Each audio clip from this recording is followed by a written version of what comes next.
Welcome into episode 434 of the Skate Podcast. I am Brian DeFelice, joined by Bridget Brew and Scott McLaughlin. Bridget and Scott were front and center today. Yes, sorry for everyone who had to see the back of our heads all mess in press conference on TV. Did not realize the cameras were going to be that low, because usually this setup for these press conferences, the Neely, Jacobs, and Sweeney are much higher. Yeah, like at least 2 or 3 feet higher. Yeah, and the cameras do not get any reporters on the shot, but yeah. If you were watching, you saw a lot of Bridget and I. Yeah, you saw my curly blonde hair. Good thing I did something nice with it today, I guess. Same, yeah. Seen by a lot of people. I was having a great hair day, so you know. Well, Scott, you say that, but I could tell from the back that you actually did. You recently get? Did you shave recently? Well, I shave every day, so yes. Oh, okay. Well, I wasn't sure. Sometimes people let it go. I don't know. But what was funny to me was I have let it go a few times since the season ended, because I'm like, I'm not going to anything today. Yeah. So you looked cleaned up from the backside. That's all I'm saying. But I sent you guys a video, and I was watching the stream probably a few minutes before they went live, and Bridget, you were just in the front chatting away with the people behind you. I don't know what you were talking about, but it was nonstop for like 10 minutes, and then the Three Stooges kind of walked onto the stage, and then you just got all proper and got your question ready. But it was actually a serious conversation, so I didn't have any idea that this was like people could just see me but no one could hear it. But yeah. Anyway, lots to get into. I should say the press conference that was Charlie Jacobs, Cam Neely, and Don Sweeney addressing Bruins media, and you guys were front and center. Now, I will say, Bridget and Scott, there were moments where the tension was so high you could cut it with a butter knife. It was quite awkward at times. Kind of loved it. I wish I had some popcorn like Scott has every game, but let's just get. He had popcorn for that. You didn't see it? What's that? You didn't see him eating popcorn during that? No, I didn't. Good for you, Scott. Right? that gotta love that. But you guys were obviously there in person. You got the vibes of the room. You got to ask some questions yourselves. And Scott, why don't we throw it to you first and take it away with the opening shift? Yeah, so it started with opening comments from each of them, and Charlie Jacobs went first. And I thought Charlie Jacobs was setting a tone for the day that turned out to be different than what the next 50 plus minutes turned into. Because you had Charlie Jacobs saying, addressing fans, saying, "I share your disappointment and frankly embarrassment on how poorly things played out over the course of this season, and I cannot thank you enough for your continued support." He said, "We embrace your criticism because it's well-deserved, and I want you to know it fuels myself and it fuels the two gentlemen to my left," referencing Don Sweeney and Cam Neely. He goes on to say, "Today is a time to look forward, to hold ourselves to a higher standard. And I believe strongly that we can bring a Stanley Cup back here to Boston. I feel we're in a great position to do so. And I invite our incredible and loyal fans to come along on the ride with us, because together we can do this." And I thought, okay, there's some word salad in there, but pretty interesting. Like, that sounds like someone who recognizes that fans are pissed off. Maybe that they're even pissed off at his own comments to the Boston Globe last week, and seemed to have a little bit of a different tone. And that tone just did not hold up over the rest of the press conference, because as we're going to get into, you ended up with Cam Neely getting combative with Kevin Paul Dupont about drafting and developing, and going all this back, bringing up 2015, which Dupes didn't even bring up himself in the question.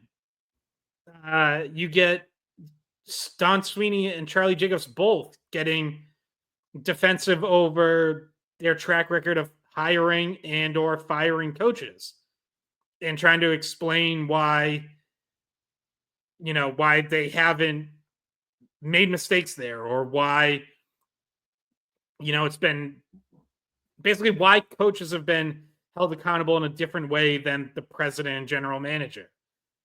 And you just kind of get all these.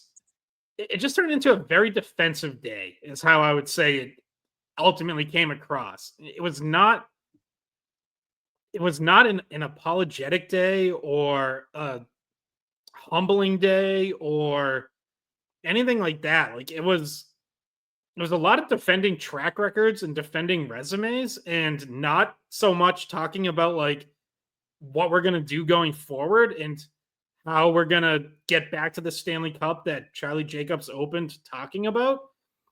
And I don't know how they weren't prepared. It seems like they weren't prepared for some of the questions. And didn't seem to have like a clear message that they wanted to get back to, other than just defending themselves. And there's been a lot of negative fan reaction, and I get it, because I don't think that was really the tone or the message that fans wanted to hear today. And I think that what you referenced, the opening statement from Charlie Jacobs, was the only prepared statement. Like, he was reading that off. It was 2 pages long. I was watching him. He was reading off of it. Nothing else from the entire press conference was in any way scripted. So yeah, like, I mean, Cam and Don had opening statements, but they weren't written down. Didn't read off anything. Yeah. They had, thought about it, but they didn't read anything like set in stone. And I do feel like maybe that was the scripted part of it, and which is totally fine. I'm not saying that that's a bad thing at all. Like, if you want to get a point across, sometimes it's the best way to do it. But maybe that was the tone, the message that they intended to strike. But at some point in time, early on, it kind of just we got away from that. But yeah, Brian, you go ahead with your opening shift. Okay. Well, I definitely want to jump back to Scott's afterwards, because I have a lot of thoughts on those opening statements and some comments that Charlie Jacobs made regarding the guys to his left and their job security going forward and his confidence in them. But yeah, I'll keep it. There's a lot of drama. There's a lot of in the weeds things we'll discuss today, and certainly Bruins fans have a lot of feelings about this current regime and the direction of the team and all of that. But at the end of the day, my biggest takeaway was, okay, through all the BS, what's the plan going forward?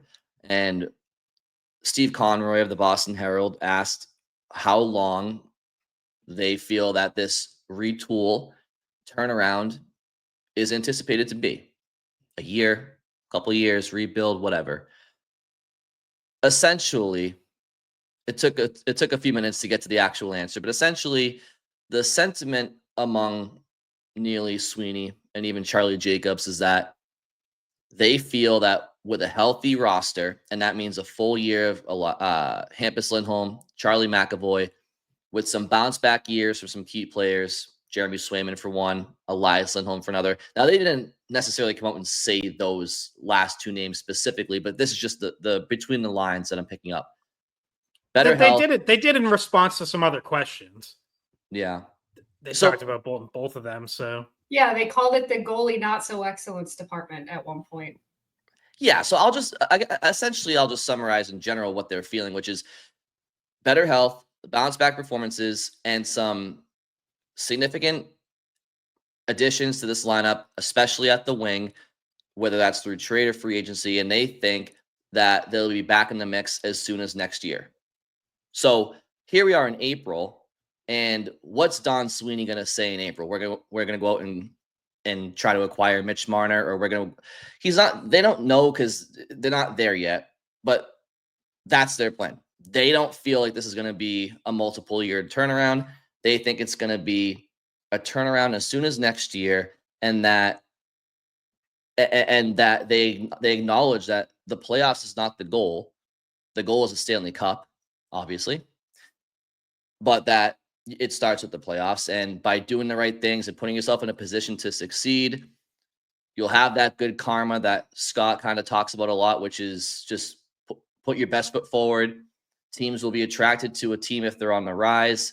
So the Bruins are anticipating this time next year playing meaningful hockey. Their words, not mine. Whether or not that happens, I don't know. But that's my takeaway. guys, through all the BS, what's your plan? And essentially, that's their plan. They can't give us names or specifics because it's only April. It's going to happen over the summer, but they plan on being back next year. Yeah. Yep. And we'll get into as well some of there was some news about RFAs, UFAs that we can get into, in particular Morgan Geekie. And that will factor into the offseason, what they can add, how much cap space they have, and whatnot.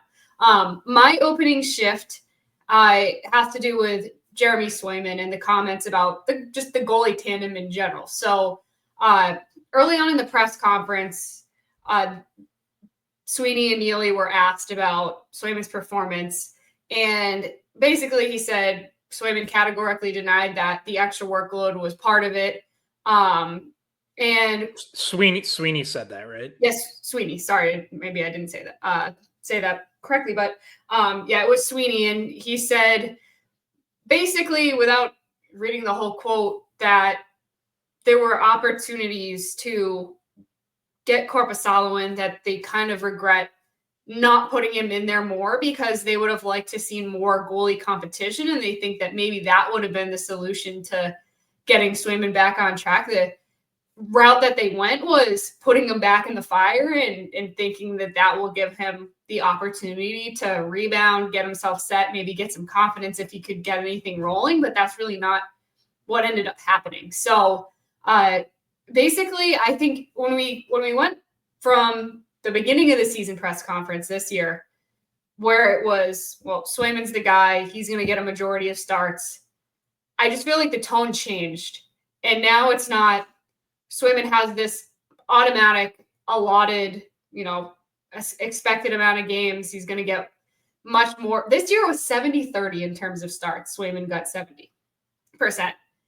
It just doesn't feel like that's the tone anymore, and that they're going to go back to this, what they were doing when it was Ullmark and Swayman, which was if someone's not stealing the job, you give the other guy a chance. If they're playing well, then you give them another opportunity, you reward them. So back to kind of that more reward system of getting the net, which creates more competition. Sounds like I think that's a difference from what the philosophy was this year heading into next year. Yeah, I mean, the not so subtle message there is, Jeremy, we don't think you earned all the playing time you got this year, and next year you're going to have to.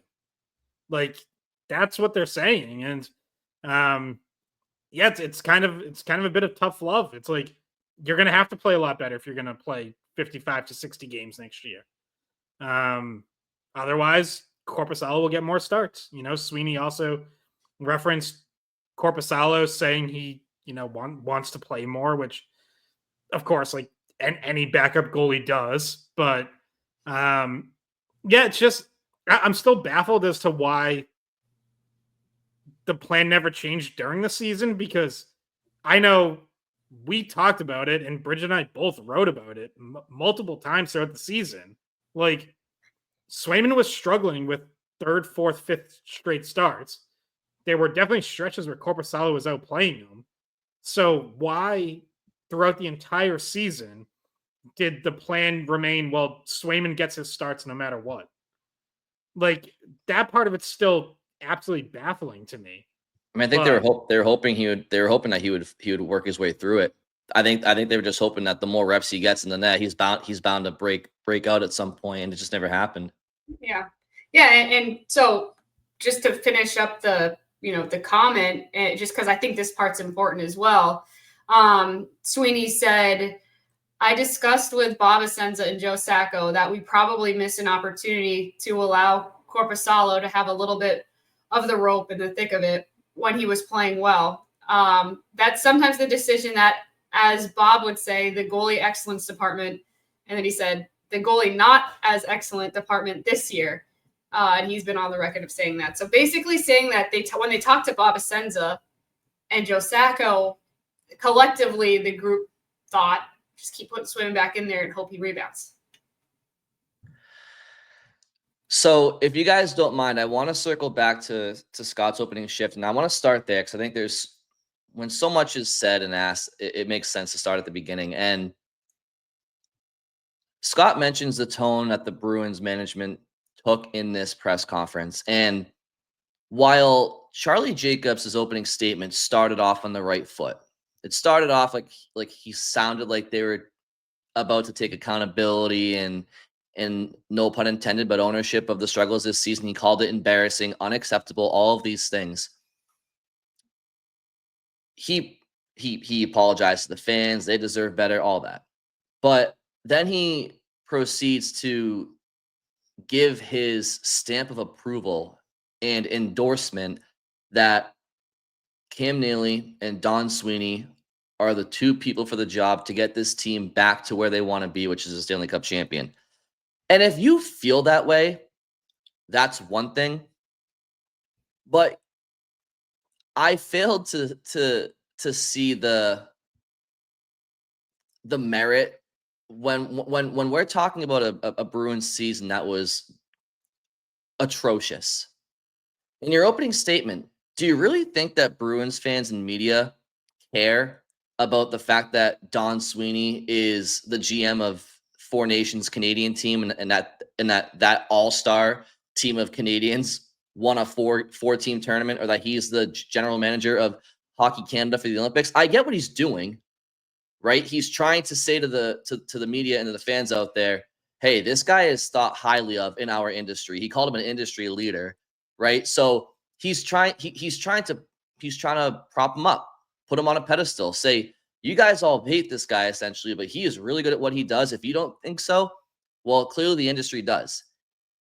But we don't need to hear that in that moment. It's got nothing to do with the Boston Bruins going forward. Oh, I'm so happy for Don that he took Team Canada and Four Nations to a Four Nations win with all the All-Stars. What does that have to do with optimizing Elias Lindholm next year on the Boston Bruins or getting help it means nothing to anybody. So to even go there, it's just, I didn't like that. I don't like I think the kids call it glazing these days. The glazing of these players. Me neither.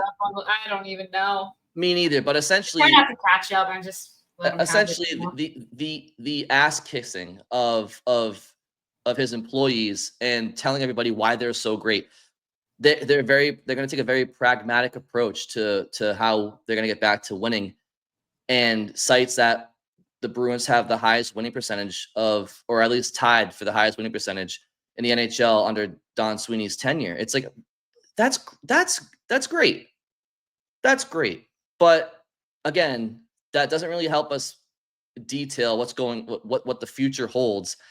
And I just found that very, I don't know if it's condescending, but to start off by saying, I didn't have a huge issue with it. It's not an issue. It's not really an issue. It's an observation of mine where you talk about how he glossed over just how bad the season was, and then was just very quick to say, but this is why they're right for the job. And it's like, okay, what does being a Team Canada GM have anything to do with helping the Bruins going forward? It's not an apples to apples comparison. So I just didn't like that. It doesn't that doesn't give anybody any clarity. I guess the only thing that I would say it does is let you know where his mind's at, because clearly that's part of his decision-making process as to not firing anyone, right? Like, clearly that made a difference to him. So, and you know, he kind of laid out what makes Sweeney valuable still in his mind. So, like, the fact that Sweeney is looked at, like, I think what he's trying to get at is, if you fire him, I'm not confident we're going to be able to hire someone better. It's kind of what I was getting. And I totally get that. And I understand the justification, especially trying to get ahead of a decision. But what good did being the GM of Team Canada have for the Bruins this past season?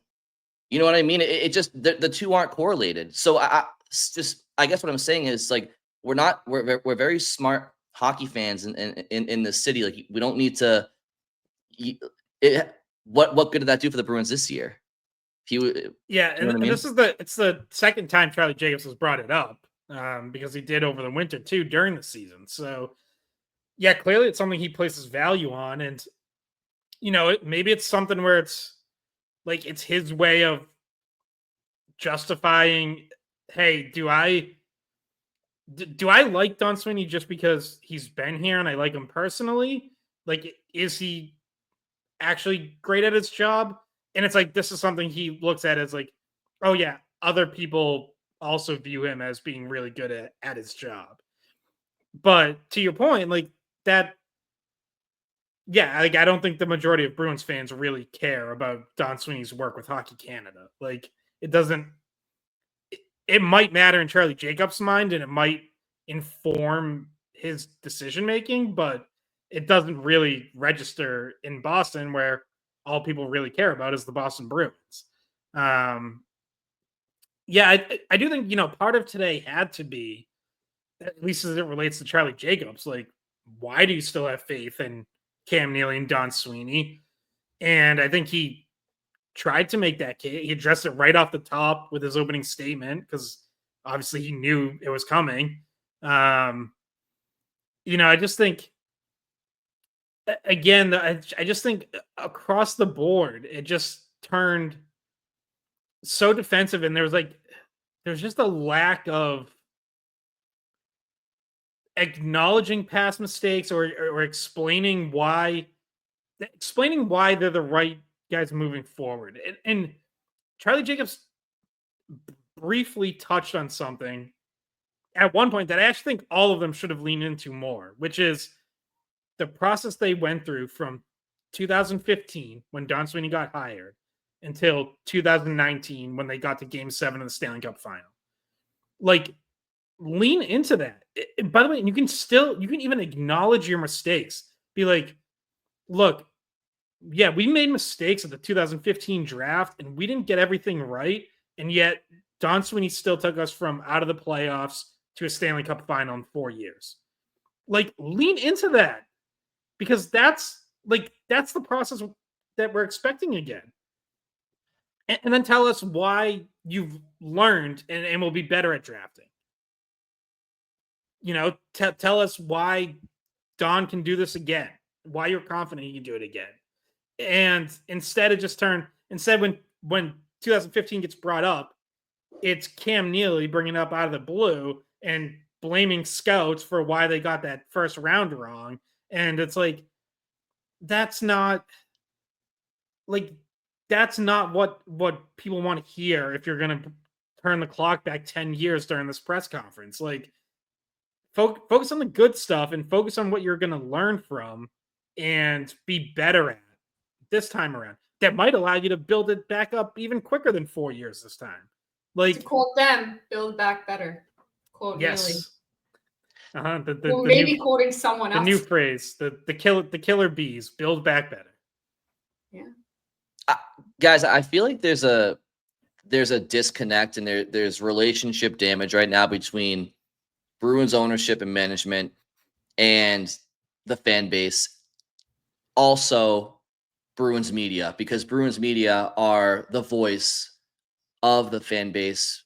And I think that one of the reasons why today seems so tense and why some of your colleagues were very forthcoming in their questions and dare I say bold and not afraid to make things awkward, I think is in part not so much because of the decision making that's gone on in the Bruins front office, but as a front office, and we've touched on this in past years, but as a team, they're very aloof. They don't make themselves available very often outside of season opening, season ending pressers, or if there's a major personnel change or something of that nature, where they don't have. And listen, if you want to say to me, Brian, they don't owe any media publication or radio station or TV outlet any answers, or they don't owe the fans answers, you're free to have your opinion. But I do feel as though if the Bruins made themselves just a little bit more available on a regular basis to face questions from a media landscape that I think they try their best to avoid, and doing so, you would provide more transparency to your fan base out there. And I just think that they're so unavailable that when they do become available, the fan bases, their mouths are foaming at wanting answers because they very seldom hear from them. And as media, you guys and your colleagues, you're probably like, oh shit, we get to talk to the management stake, which for the second time in the last calendar year. I think the Bruins would probably be. I think they're making things worse for themselves. They're trying to keep themselves private. I think it's hurting their cause. I think being a little bit more transparent would probably help some of these uncomfortable press conferences going forward. It might help mitigate some nasty headlines. I think sometimes when there's a lack of playing ball, I think people get pissed off and resentful. I think that stems from fans. Fans are paying ticket prices. They're paying for merchandise. They're committing their time and energy to watch the product and invest in the product. And they never hear from the people that make the decisions, not frequently enough. And I think it bothers people. And I think if there was better communication, maybe, I'm not saying people would like their decisions, but at least they wouldn't always be mysteries. Yeah, I mean, it's true. We don't get a lot of a chance to talk, especially to Charlie Jacobs. So that's why I think there were some questions to him that he wasn't a huge fan of, like raising the ticket prices by 4% after raising them 9% last year. And I don't know. I didn't like the answer. Just a masterful question from Kevin Paul Dupont. Whether he fully intended it to be this way or not, but like he asked about the 4% raise in ticket prices, and then like pauses, and Charlie almost starts answering, and then Dupes is just like, on top of the 9% last year. Like, yeah. Like it's almost like he was waiting for him to start and then just be like, oh, wait a minute. Yeah, like don't forget this. But to me, as someone who like already has a hard time affording things, like when he was saying, oh, everything went up, it's like, okay, so life is just harder in every possible way. And so you're saying because life is harder, we're just going to make it harder, even more hard. You would pay more for everything else. Now you have to pay more for this too. It's like, I found it to be frustrating just as someone who, sees the rising cost of stuff and gets frustrated by it every day. It's like, it was a frustrating answer to me. Is inflation specific to Boston? Is that only a Boston thing, guys? Am I missing something? Doesn't affect any other teams out there? I saw and no, it's not. I'll answer that first.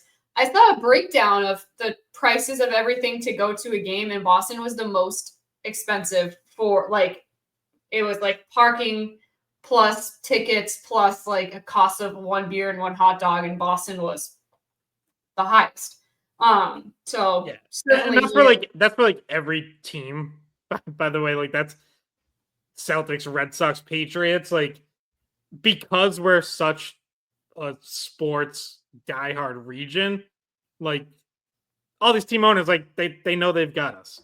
Like, until people stop going to games and stop buying stuff, there's no incentive not to raise ticket prices every year. And they know we love our beer, and so they're like $18, $20. And they know we're beer snobs, so they really mark up the craft beer. But I wanted to get to this because this was a question Scott asked. As long as they don't raise the price of my popcorn, that's... Well, for us, it's free. So okay, sorry. I'm gonna walk in next year, and it's gonna be like you're gonna have to like put in a quarter to open up the door to get your popcorn. Scott will be bringing a hammer, getting into it, breaking in. The question/answer I want to get to was something that Scott asked to Cam Neely about Sweeney being in the final year of his contract this upcoming season. Does he plan on giving him an extension rather than him being a lame duck GM throughout the season? And I'll read part of the answer. He said, I'm still contemplating what the best course of action is. I really feel like Don has done a good job here for the most part. I'll figure it out in the near future, whether we're going to re-sign Don or not. So I don't know if you guys have a read on just the answer in general, how it was answered tone-wise on if he does plan on extending him soon, or whether or not this will be a season that it's a prove-it season. Let's see how you get the draft picks.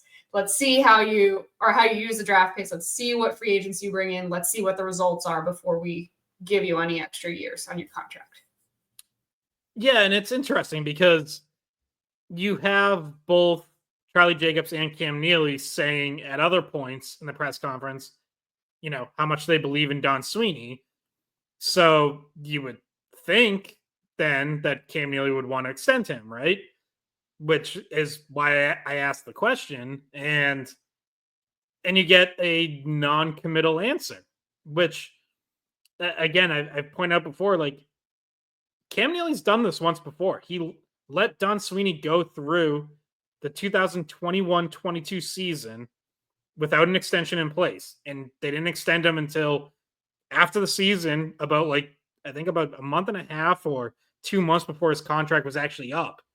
And in that case, yeah, there were clearly things that Neil even said it himself at the end of the season. Like there were things that he wanted to see in terms of how the season went. So yeah, we don't know. Like, he may very well decide to extend him now.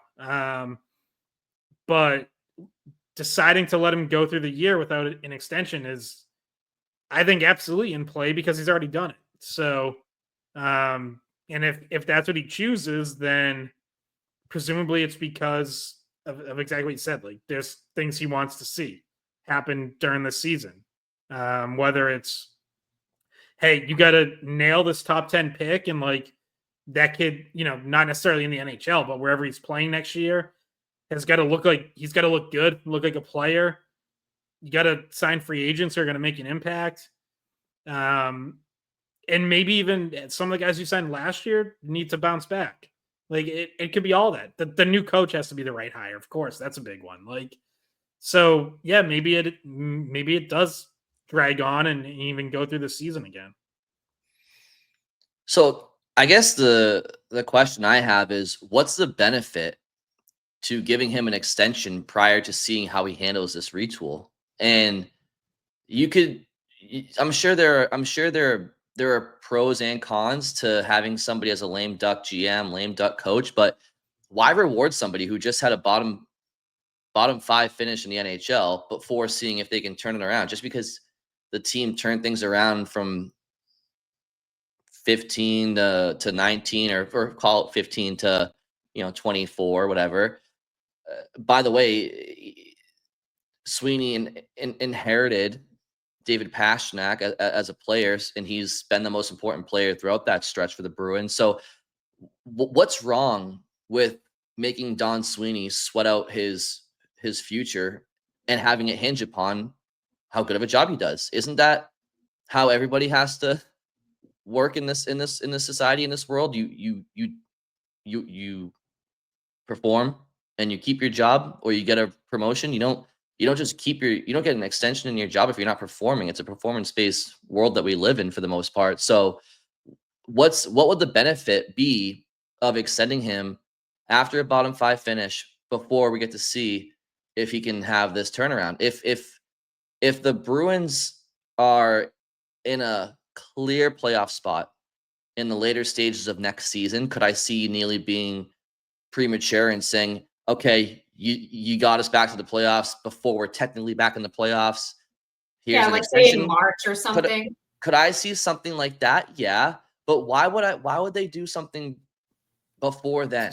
So the only thing I can think of, like a tangible potential effect of this, is if you don't extend Sweeney, and as this coaching search gets going, are there coaching candidates who look at this and go, wait a minute, the guy hiring me only has 1 season on his contract, and maybe they sit down with Cam at some point as part of this search, and what if they just ask Cam, like, hey, if you decide to change the GM next year, does that mean I only get 1 year? Because presumably the new GM would want to have a say in who the coach is. So that would be the one detriment I can think of, is like, does it hurt their coaching search if candidates know the GM is only guaranteed 1 more year? Because that might mean they're only guaranteed 1 year. I want to get to the coaching stuff next, but I did want to respond to what Brian just said about what's the benefit of. I feel like if I were in Neely's position, or I was, in any position to oversee what happens next at the GM position, I would say it would certainly be predicated on what happens in this offseason and what the team looks like next year. Like, it feels crazy to me to give someone an extension without knowing that you're not going to just finish bottom 5 again. And just to see some evidence of where that this retool and quick turnaround is actually happening, and have more information. There just needs to be more information to base the decision off of, I think. However, I do find it contradictory that they're saying, or that they might not extend him during the season, but they're saying all of these really nice things and saying, we really believe in him. He's one of the best, like industry best. And the sentiment that they've said outwardly goes against not giving him that contract extension. So I feel like if you go based off what they're saying, he's going to be extended. And when Cam Neely says, oh, I'll decide on it at some point in the near future, and maybe this isn't what he meant, but in my brain, this is where it went. Like, if it's a near future decision, does that mean, they're getting something done? Because is it a no decision? Like, because if it's a decision, it means you're doing something. If it's a no decision, like, I don't know why he would bring up near future, but anyhow, Can I just say one thing, Bridget, as well? Because just to be clear, I wouldn't be surprised if they give him an extension, just because I wouldn't be surprised at anything that the Bruins do. But an example is the New York Rangers just extended Chris Drury. And if you ask Rangers fans, I think they're pretty pissed off about how this year has unfolded. And there's been a lot of eyebrow-raising moments for the Rangers in Chris Drury's tenure. So, as well as some good, right? Sound familiar?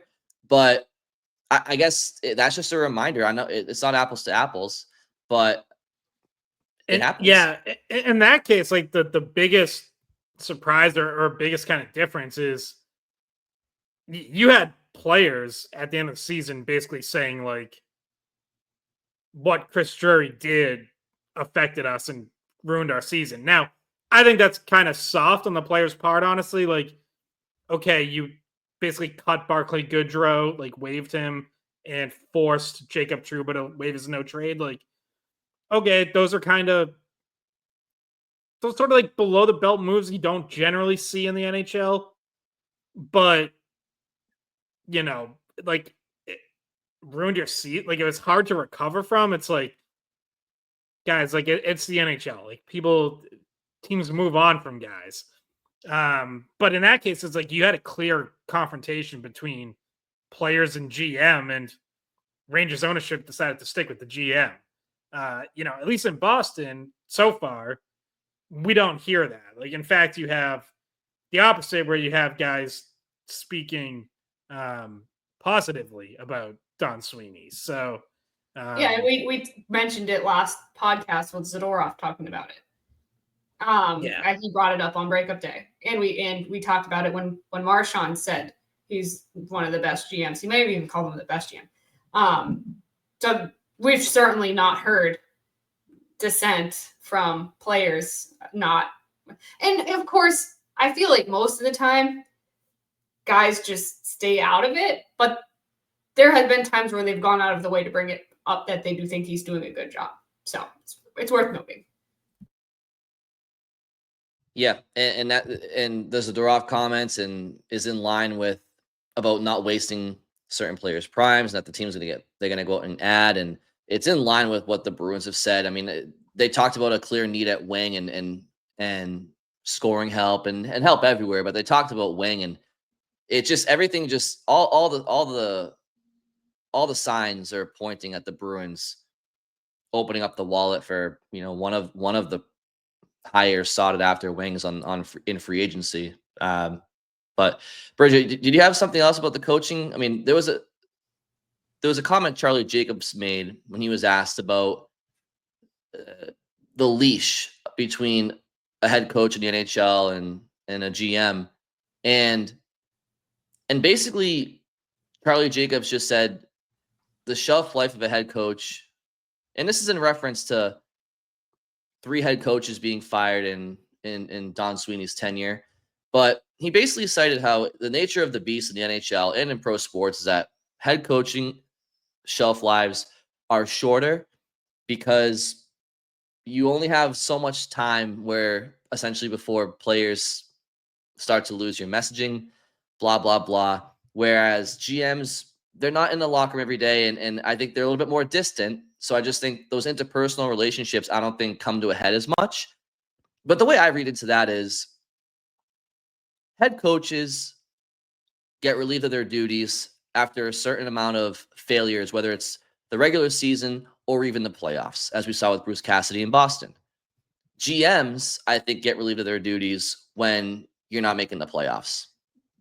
They didn't come out and say that, but I just think that when you get to the playoffs, a lot of times I think ownership and presidents of hockey operations, they, for the most part, will say, well, the general manager got them to the playoffs, and it's on the coaches and players to really go as far as they can. Obviously, GMs are held accountable at the trade deadline as well to add, but I think when teams fall short in the playoffs, people look at the head coach, and there's more communication between coaches and players for the obvious reasons. Whereas GMs they're in their ivory tower, and there's a little bit less relationships there, I think, on a day-to-day basis. And I just think that probably explains the nature of the beast that Charlie Jacobs spoke to, which we all agree exists. We've said that before. So this is not news to us. It's not news to fans. We all know that to be true.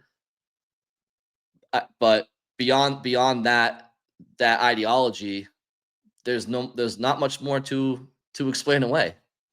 Yeah, a couple of things I thought were notable here. So Charlie Jacobs referenced Don Sweeney having his hand on the pulse of whether or not the players tune out the head coach. And I feel he's done a pretty good job of measuring that.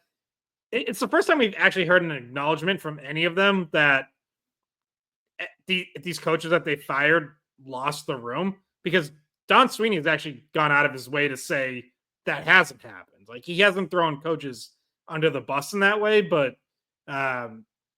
Charlie Jacobs certainly did. And like, clearly that's coming from Sweeney and Neely. Like, Charlie Jacobs isn't hearing from players that Cassidy or Montgomery lost the room. Like, he's hearing that from Sweeney and Neely as to why they're moving on from a coach. Yeah, it was always behind the scenes reports, that was the reason why, especially with Cassidy, that was the reason why a move was made there. When it was kind of shocking news at the time. It wasn't necessarily expected for them to move on from him at that point in time. So there had been rumblings that at least certain players had, grown tired of the way that he gave out his messaging. And so, yeah, it was a little bit of a confirmation of that. There were so many things involving coaching that came up that I think are worth touching on. Can I do the second thing I wanted to bring up here? This was another weird defensive moment, and this time it was Don Sweeney. When he said, I believe it was Tara Sullivan who asked, did he worry about coaches potentially being hesitant to take the job because there's been turnover? And he says, well, I'll let you know if that happens. So, like, right off the bat, kind of sarcastic response. And then, by the way, Scott, before you continue, that is Don Sweeney's tell that he's rattled. Is he starts fumbling with stuff in front of him, and he gets sarcastic. That poor piece of paper in front of him, Scott. Go back and watch that film. He takes it, he picks it up, he starts shuffling on, and then he puts it right back down. And anyway, I thought that was funny. He tends to do that. He got that way with some of the Swayman stuff too. Yeah, and then he goes on, and I thought this was like sort of a weird distinction he was trying to make, where he said, well, I've only done one coaching search. When they fired Claude, they just elevated Bruce Cassidy, who went interim and then became the head coach. And I'm like, I don't know that distinction really matters. Like, you've still made 3 coaching changes, period. Like, whether the replacement came internally just as a promotion, or there was a full coaching search. Like, what matters is that there was a coaching change. Yeah, exactly. In my mind. So I just thought it was weird that like he got defensive about that. Because like, again, honestly, it's like if he said like outside of Jim Montgomery, we've generally given our coaches really, long leashes, that would be accurate. Like Claude Julien was here 10 years. Bruce Cassidy was here 5, which is still an eternity in NHL coaching years. And it's really only Montgomery who gets 2+ seasons and gets fired a year plus after a record-setting regular season. Like that's the only one you can point to and be like, that was a pretty quick turnaround on that one. Like the other ones is like you can to use slang, like you can stand on business on the other ones. Like you gave them time. So I don't know, but it was weird that, like how like the sarcasm, the pushback, trying to differentiate between coaching search and elevating from within, like again, just felt like an unnecessary tone that just kind of didn't fit what I think people wanted to hear today. Yeah, and that has to do with what I was going to bring up next, which was the coaching change with Montgomery and the lack of contract extension there. And he reiterated multiple times that an extension couldn't be reached from Monty's side. And we don't know what he was asking for, but a lot. Apparently a lot, right? And nothing was confirmed. No numbers nor will Sweeney or Neely ever confirm what those are. But I mean, I feel pretty confident saying a lot. Yeah, like, he wanted to be one of the highest paid coaches in the league. And so the Bruins gave him offers. He had multiple meetings with management, and they just could never agree on a deal. So the extension there was, and he mentioned something about, if someone feels that they can get the fruit of the market or whatever, if you make it to, it was basically saying he would have had to go elsewhere to get the money that he wanted. And then it was kind of insinuating, suggesting that it was an unreasonable amount. Otherwise, they would have gotten to the number and would have been, he would have probably been extended. And then the other, in my mind, the most important, because it's the most it's forward-looking, is what the coaching search will look like and what coaching candidates' requirements would be. And this, I wasn't, the first 5 or so minutes of questions were pretty much all about the coaching search. And then I followed up later, because this is a conversation we've had on this podcast a few times. Would you consider bringing in someone that had no NHL head coaching experience? And I think I even said like someone from college or the AHL. And I was interested with the answer because I feel like he ruled out somebody like David Carl, guys who had only been college coaches, because he said they have to have some taste of the NHL at some level, whether that be former assistant coach of the NHL or someone like Jay Pandolfo would qualify. He worked with the Providence Bruins organization, so he would still be someone I think. Jay Pandolfo was a Bruins assistant for 6 years. So he is still one of those college coaches that would fit the bill. But certain guys who we had brought up before, Ben Barr, Nate Lehman, David Carl, those are guys that it sounded like he was ruling out. So maybe we don't have to go into those. It kind of ruled out guys we're going to be talking about. And he mentioned multiple times that he's got a list of people that are already available, but he's waiting on, certainly sounded like he was targeting and maybe had some front runners in mind, guys that are coaching right now in the playoffs. Scott, April 23rd, 2025, the day Bridget asked a question that crushed my dreams and broke my heart. She asked Don Sweeney if NHL experience is required. He says, I think so. Kind of like what she just said. So I just, sitting here as one of the winningest JV hockey coaches in New Hampshire history, apparently am not good enough to be a candidate for Don Sweeney as the next Boston Bruins head coach. So my dreams are either crushed or they're on hold until Don Sweeney is no longer general manager of the Boston Bruins. But it was not a good day for me when I heard that answer. Scott, when's your interview? Well, so yeah, mine's come up in May. He didn't clarify if EA Sports NHL video game experience qualifies as NHL adjacent. Like, I think I'm still in the running. I think they would hire Scott if it wasn't for the weirdest demand he wants in his contract. He doesn't want to be referred to as coach. Because of his love of popcorn, he wants to be referred to as the Colonel. And I just found that to be completely out of line. And Scott, to be honest, I wouldn't blame me for not hiring you on the spot. I would settle for Poppy. They call me that. Even weirder. Nobody's calling you that. I'll never call you that. Scott McPoppin. You gotta change that Twitter handle to Scott McPoppin. Just not Pop. If anyone's an Always Sunny fan, they will get Pop. Yeah, no. Pop was their grandfather who they found out was actually a Nazi. Oh, nice. See, he always has these Always Sunny in Philadelphia references, and I just nod. It's my favorite show ever. So yep. Sorry. Yeah. So go ahead.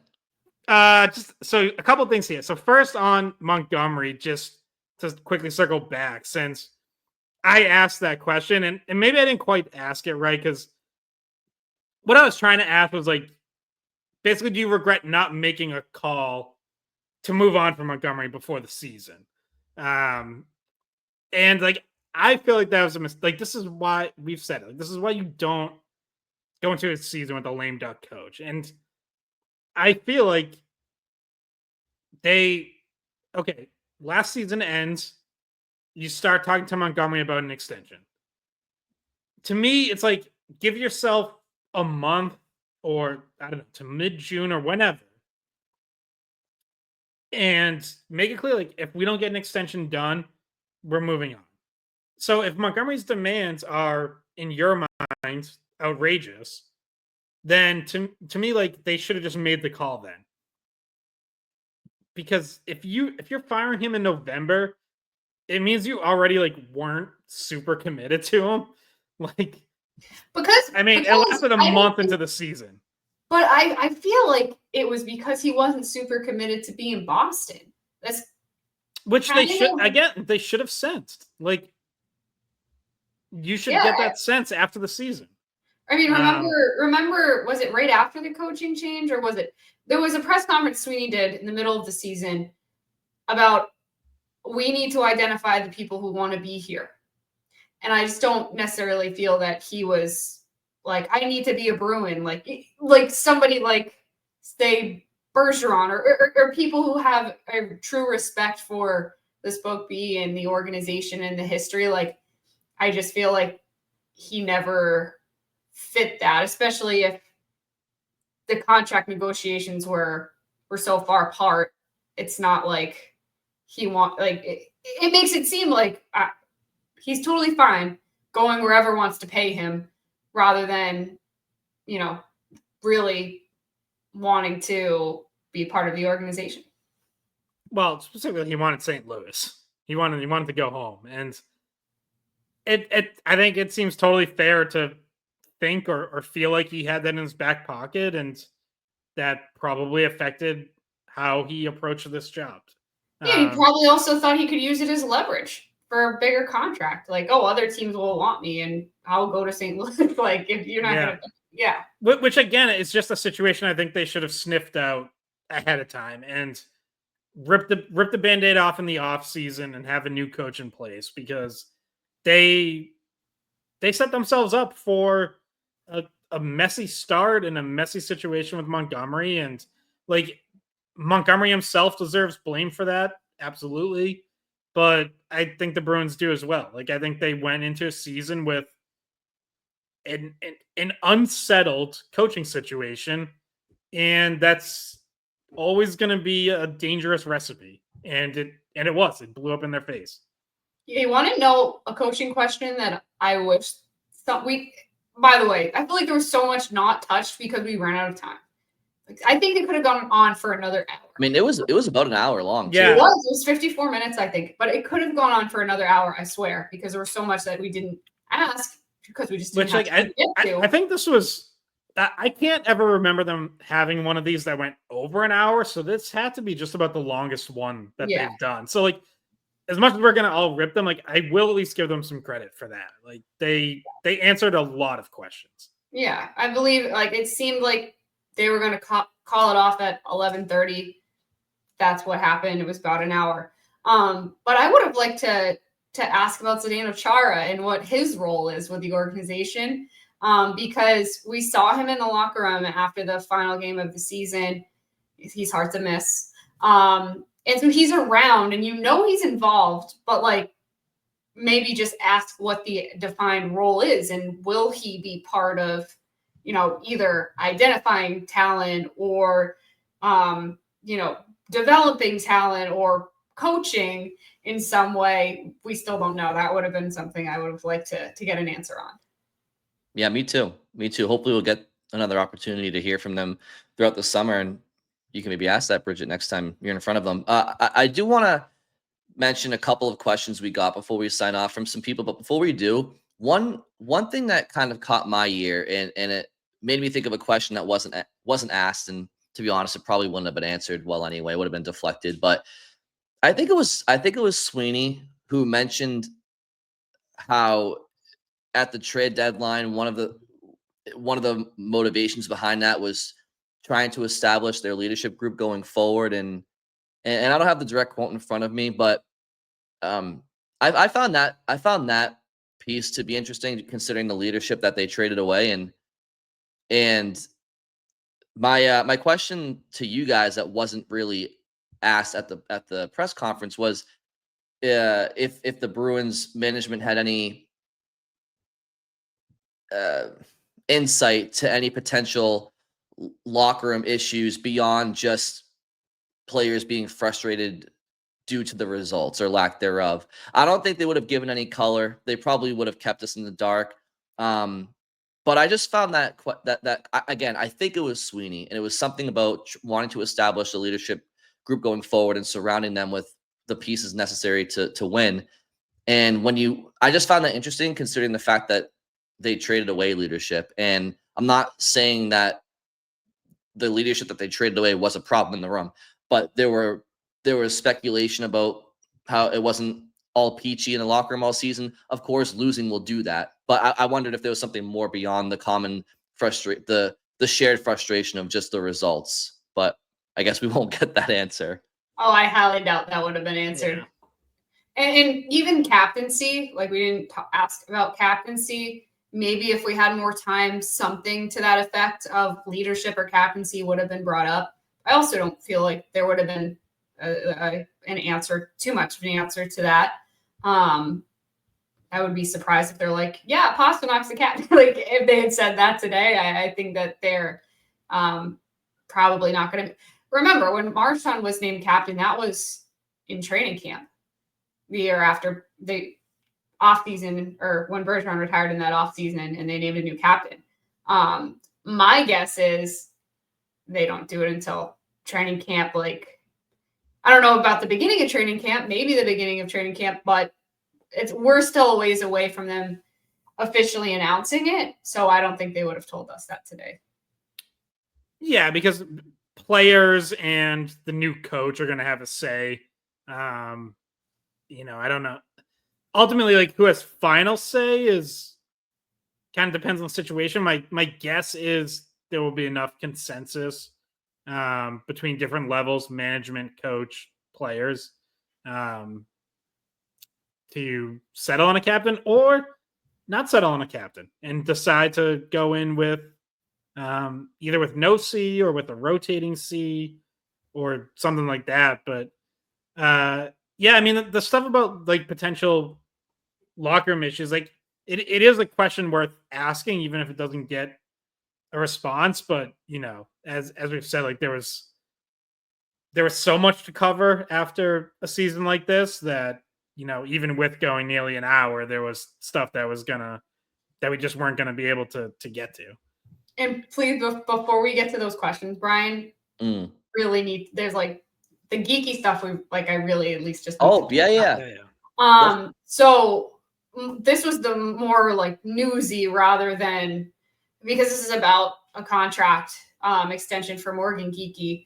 Certainly sounds like they're 100% in on it, trying to get it done. They said it was going to be one of the first things they got done this offseason, because once you know what you've paid him, you now know how much cap you have to spend, and then that informs what you're going to do in free agency. So he should, if he gets a deal done, expect it to be one of the earlier things that happens this offseason, and that they were already in talks with him, and that the goal would be to sign him longer term. So I followed up and asked, is there a specific goal in mind for term? And he would not give me an answer. But because I'm wondering, does that mean 5 years, 6 years? Like, well, how long is longer term? To me, that means at least 4 years, right? Don't you guys think it's 4 or more? Yeah, I think almost like 5 or more. Yeah. Generally, when I hear longer term. So, which is kind of what we were guessing. Sorry, go ahead. Yeah, I was gonna say, which is kind of like what we were guessing, right? I think on the last pod we said, I said my guess would be like 5 to 6 years, 5 to 6 million. I will say, like, it's nice to have a plan that's going to be one of the first things you get done. But, I'm sure they thought Jeremy Swayman was going to be one of the first things they got done last year. And that dragged on until just about opening night. If you go sit down with Morgan Geekie's representatives, his agent, and all of a sudden you're at the negotiating table and they go, we think he's a $7.5 million player. Well, now maybe that contract's not getting done so quick, because you're like, damn, we were going to start at 5. Nah, shit, there's a pretty big gap here. Like, all it takes is starting at such different points for something you hope would be quick to turn into a longer term thing. So it's a nice idea, but it doesn't necessarily mean it's going to be the first or second thing done. Yeah. And so I think the main takeaways from it were, now we have a little bit more information of what they want to do, but certainly Geekie will be in the future, and they're hoping longer term future. So if you're wondering what the top line is going to look like next year, not only did he mention trying to get Geekie's deal done, he also mentioned Elias Lindholm playing well on the first line at the end of the season. And then that's the plan. The end of the season first line of Geekie, Elias Lindholm, and Pasternak is probably what they start with next year. Sounds like that's pretty they seem to confirm that today. What did you guys think of Sweeney singling out wingers as an area to improve and not mentioning center? Marner. Well, to Bridget's point, I think, and Maria in Watertown asked that a similar question as well. So the way I read that is that one of those positions, which is wing, has some high-end options in free agency, and the other position, center, doesn't. That's the way I see that. Yeah. It's Sweeney's way of priming people for the reality, as we've discussed, that they are most likely not finding a number one center this offseason.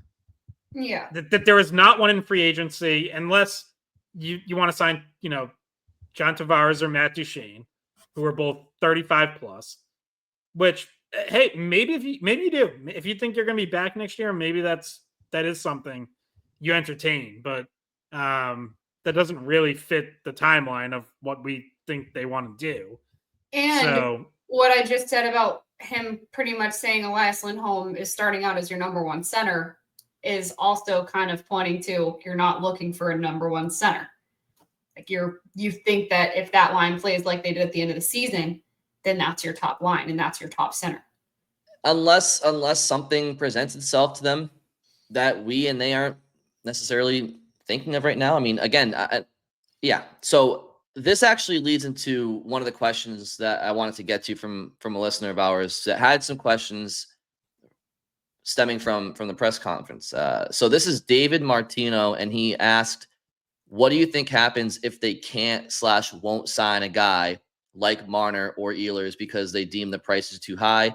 I'll just add, or maybe the player doesn't choose Boston. Seems like without a big ticket UFA addition, there's little chance of a quick retool. So Bridget and Scott, they've said as much themselves. We've been speculating about it, and we were just now talking about it. This retool, it does depend on health. I'm talking about Hampus Lindholm and Charlie McAvoy specifically. It does rely on some bounce back performances, Jeremy Swayman, Elias Lindholm, some others.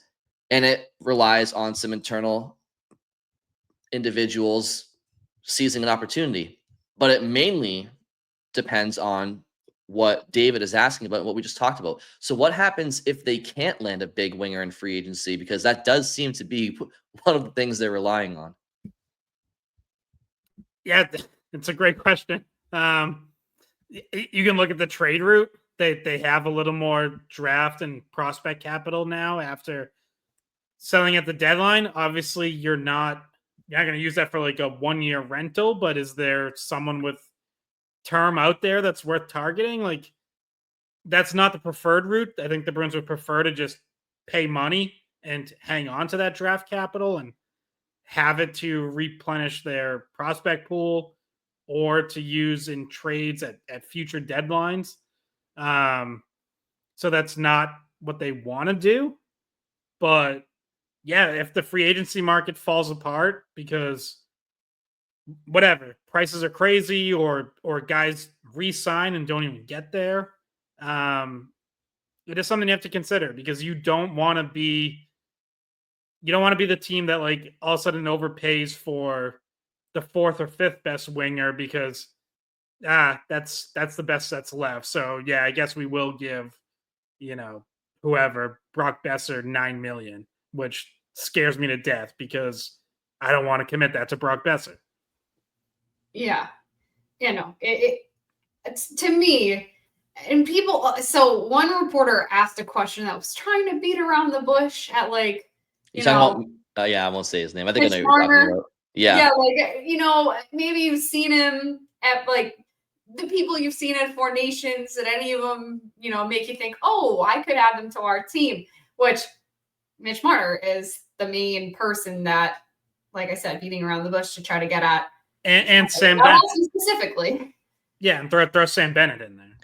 Yes. Actually, I was thinking of the other reporter who was beating around the bush of talking about potentially holding up for some UFAs in 2026, which that was a good question, and Sweeney essentially said, no, if someone's available in any year, we'll make the room for them if they want to be here. And like he says, all teams find a way to make the cap work if they really identify somebody. One last question, which is funny because like Sweeney, it was either that question or maybe it was the Hockey Canada one where he, alludes to Connor McDavid as like the guy who scored the winning goal looks pretty good. Yes, it was. It was the question I was mentioning. Yeah, but I was thinking more like when he's talking about if there's a free agent who wants to play for you, like my mind goes to Jack Eichel. That's what I thought. Yeah. Okay, which by the way, like Sweeney's right about that. Like if there's a star player available who wants to play for you, you do whatever you have to do to free up the money. Like if you have to dump Elias Lindholm and include a draft pick to get rid of his contract or eat some, like whatever it takes, you figure out a way. You don't go like, I guess we can't sign Jack Eichel because we just don't have the cap space. Like, nah. You move the cap space out. You do what you have to do. Yeah. Which was what Mick was getting at with his question about waiting until another year. Because that we've already been talking about Jack Eichel as maybe wanting to come here or maybe being someone that has a lot of value or it could be a huge factor, even strengthen on the power play for the Bruins. And what we saw him do at Four Nations just confirmed to people in Boston that he's got this element to his game that the Bruins might be missing in terms of how he's able to move the puck and get the power play going and moving and just watch how smooth he is and how good of a skater. Like, certainly people who are Bruins fans that went to Four Nations probably looked at him and said, I would like that guy on our team. And his contract's coming up, not this offseason, but the following. So there's one final question I wanted to get to, and this actually kind of is related to one of the topics from the press conference we really haven't touched on. Scott briefly mentioned Neely going at Kevin Paul DuPont, but Corey on Twitter at 603 Sports asks us, do you find the negative reactions to this front office to be overblown? People can't let go of 2015, which Neely accurately stated was a poorly timed regime change, not making excuses, and they need to right the ship, but I'm fine giving them that chance.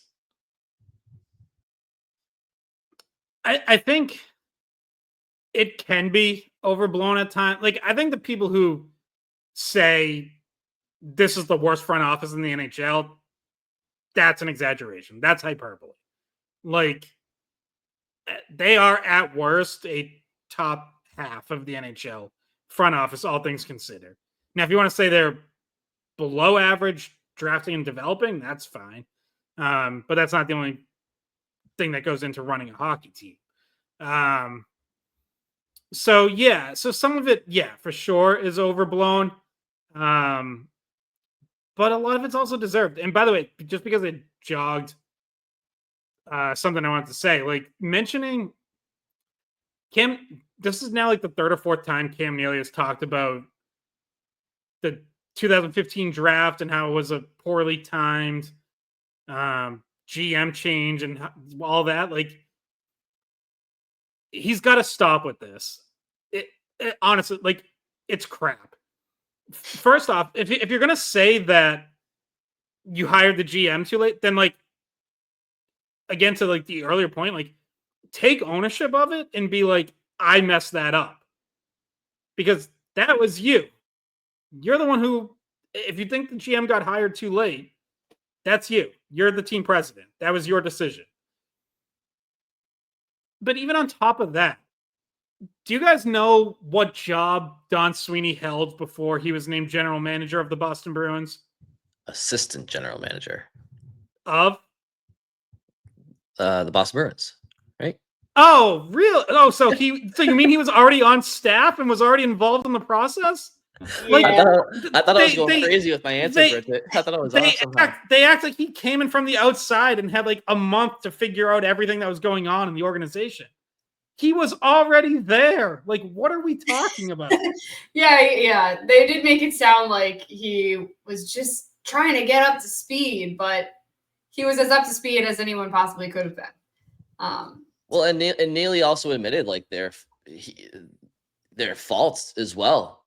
He mentions that they were trying to trade up to, maybe was it 5, and it fell through, and they were caught with their pants around their ankles. They didn't know what to do. How do you? What were they trying to take at 5? It was Hannafin. No Hannafin. Yeah, but see, yeah. Well, I was telling you guys earlier, it's just like the Zaboral was ranked 12th in North American among North American skaters in the final Central Scouting ranking. The Bruins took him 13th. Okay, so he was ranked 12th. North American skaters, he went 13th. DeBrusk was ranked 19th. He went 14th. And then Senyshyn was ranked 38th. He went 15th. I just don't know if you're caught with your pants around your ankles, why are you reaching at 38? Why just look at the list and just don't overthink it. Well, and the other, I mean, like, we don't have to relive all, but like the other part that I think caught them off guard is brought it up today. That's why we're talking about it. Yeah, like if we're gonna talk about rankings, like Matt Barzal and Kyle Connor were ranked top 10 or 11 everywhere, and all of a sudden we're still there at 14. And I think they also got caught off guard by, like, maybe they didn't have their full scouting reports and homework on guys they didn't think were going to be there, which is just as bad of a mistake as reaching on guys that you had more of a report on. Like, the whole thing was a mess. And yes, they did completely fuck it up. Like, it's those picks at least. Like, second round, they got Brandon Carlo in the second round. That was nice. Like, they actually recovered fairly well within that draft. But by the way, he was ranked 25th among North American skaters that year, Brandon Carlo. So he actually fell. Well, yeah, I mean that the NHL Central scouting is always tough to go by that because they don't combine North American and European. Yeah. So like 25th among North American, like what was that overall? Was it 32nd? Was it 40th? Is there a master list ever like released? I mean, I use so actually Elite Prospects has a consolidated ranking. Okay. That good. I think they usually go to like 100 or so. And that combines like 8 or 10 different experts or something. But to Scott's point earlier, we're not talking about the 2015 draft today, and nobody else is talking about it. Well, I shouldn't say that. Other people probably are because they always do. But if Neely people talk about it every day. It's been their entire lives thinking about the 2015 draft. If Neely didn't bring it up today, we wouldn't be talking about it. Like, why do they have to go there? You know, I will say, Kevin Paul DuPont was not expecting a question back breaking down his opinion, but I'm sure there were a lot. I thought we were going to get a live. I thought we were just going to get like a live podcast between Dupes and Neely. Yeah, it was that was one of the more awkward, if not the most awkward part. And it was a tough question. It was, why do you think that your prospect pool is at the bottom of the league? It's not a question that, it's something people want to know, right? Like Dupes asked a few questions that it felt like they were driven by the general conversation by fans, and that would be one of them. Were you guys surprised that he asked the questions he did? Because didn't the Globe just have, it was either Kevin Paul DuPont or McBride? Okay. Because they just had a piece with Charlie giving some candid answers, and it kind of feels like those questions would I don't know. It was interesting timing to see the Globe coming at them after he just did a piece for them, but I think there's an understanding of, hey, I'm doing my job, you're doing your job, even if we don't like each other. We at the end of the day can respect that this is something you have to ask, or this is something you have to say. So I think some of the questions caught them a little off guard, though, especially the one towards Jacobs, for sure. And the one that, which again, it's just surprising to me. Like, they had to have known there were going to be tough questions today. And can you guys confirm something for me? Because the What Chaos crew picked up on this, and I picked up on it live. Was Neely snapping at one of the media members afterwards, being like, "Come with me," or was like he wasn't snapping? So it was Dupes. He called Kevin, like he just pulled Kevin Paul DuPont off to the side after. It was not to say hello. How was your weekend? Yeah, to say, do you want to go get lunch? Yeah, I did not. There was no like yelling or anything like that. No. I think it was like a legit conversation. No. Yeah, I bet. Everybody else is like, ooh. All right. Well, yeah, it was like I think the What Chaos guys even put it this way. It was like the principal like calling a student out into the hallway or something, and like, yeah, the whole rest of the class does that. Like, ooh, you're in trouble. Which I don't think. I think it was probably just to be like, explain from your side. I explain from it. I don't think that there's going to be any sort of long-lasting effect of like tarnished relationships over it. They're boxing in front of a sold-out TD Garden May 15th. Oh, yeah, okay. I think he probably went Seabass on him a little bit there. People were like responding with Seabass memes. Wasn't as crazy as Jeans Gate. I was like, I'm yeah, right. I'm Jim Carrey in that scene, just like pointing at him like as Kim Neely comes over. Yeah. We can laugh. All right, so end of the day, like, yeah, it was a bit of a shit show, no doubt about it. I think like I said, I think the lack of availability with this Bruins regime kind of opens the door for days like this. People have a ton of questions.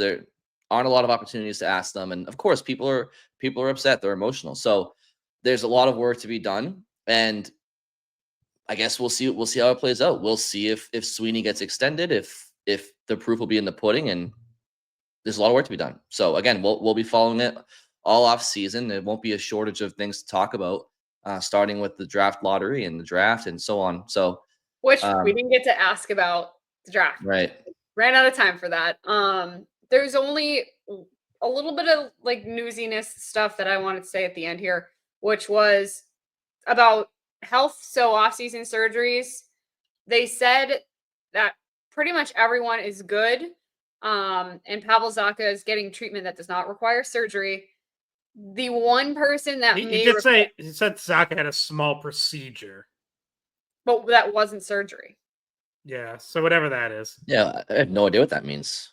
They banged his knee with a hammer. Yeah, well, because it's a knee.